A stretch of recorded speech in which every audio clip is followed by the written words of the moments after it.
Ito ang gusto ng mga babae sa kama. Ano talaga ang gusto ng mga babae sa kama? Kadalasan kapag nagmamahalan ang mga lalaki, walang pagod na tibay at napakatalino na pamaraan. Maraming mga bagay at hindi alam ang katotohanan ito. Kung gaano kalaki ang uri at gaano ito kahaba na humaling sa mga bagay. Sa halip ay isang babae ay ibang-iba ito sinisip ng mga lalaki. Sa dami ng gusto ng babae, kasiyahan at pagbigay ng inspirasyon. Ang isip ay nakakapekto sa katawan, malaking bahagi ay kasiyahan ng isang babae. Ang isang babae ay nagbubukas lamang ng kanyang katawan kapag ang kanyang puso ay bukas.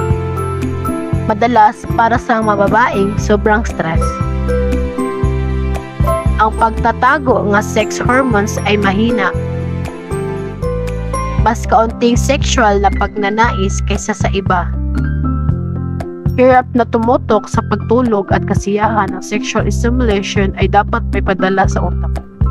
Ang stress ay nakakagambala sa pagkahatid ng mga natural neurotransmitters.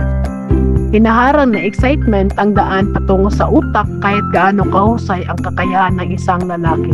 Sa panahon ng mataas na stress, ang mga babae maaaring hindi makaramdam na anumang kasiyahan na nakaka-relax at moody ng musik. Magsasabi na mainit na mga salita at patahimikan ng iyong isip.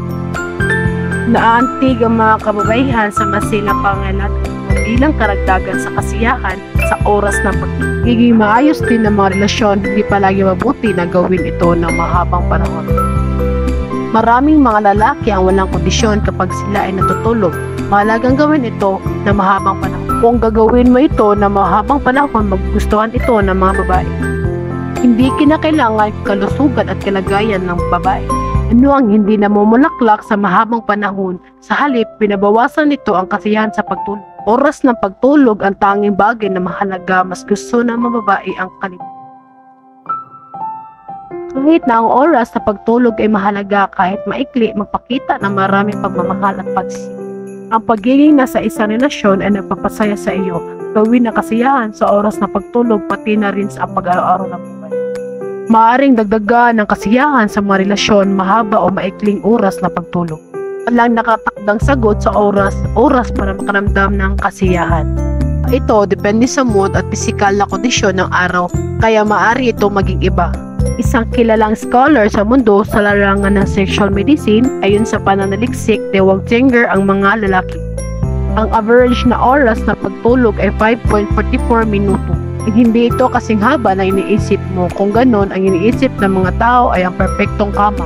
Karamihan sa mga tao, ang pinaka-perpektong oras na pagtulog iyon ay wala pang 13 minuto. Umitaw din sa Pennsylvania, USA Universidad, isang buod ng mga opinion ng 50 epekto. Kung matutulog ka ng higit sa 30 minuto, nadagdagang damdamin na pagkabigo at kawalang kasiyahan.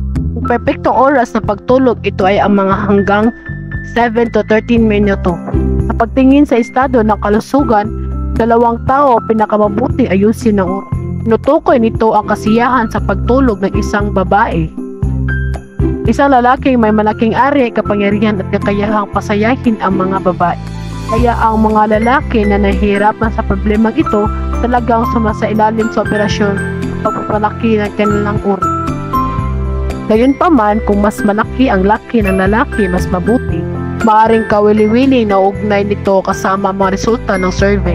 92% ng mga lalaki ay kailangan maging mas malaki. 29% lamang ng mga kababaihan ang nagbigay ng parehong sagot. Kaya ang isang lalaki ay mahalaga. Ang mga kababaihan ay nagbibigay ng malaking kahalagahan na humaling sa pag-iisip na mahalaga ang pagkalaki ng mga babae sa lakit na kanilang kalaguyo. Ang mga lalaki ay may maling akala tungkol sa laki. Isang lalaki may malaking ari, kadalasan ay hindi matatag na nakatayo. Kung ang sukat ay masyadong malaki, ang paninigas ay maraming tao ang mahina. At kung ito ay masyadong malaki, maaari lamang ito magdulot ng pananakit sa mga kababaihan. Kaya ang konklusyon ay ano ang mas mahalaga kaysa sa laki ay ang sexual. Ang laki ng club ay mas mababa sa 5 cm, palawakin ayon sa mga individual na pangailangan, maaaring isagawa ang operasyon. Ngunit maliban sa karamihan sa mga normal na lalaki, ay sapat na ang laki para mapasaya ang isang babae. Magmahal hanggat kasing laki ng daliri, walang masama sa pagbabahag. Paguhin ang pagkakasunod-sunod kapag humiga ka na inuulit at kinigilid sa parehong pagkakasunod-sunod sa bawat oras. May mga bagay na hindi mo nagagawa at vice versa. Salamat sa panonood!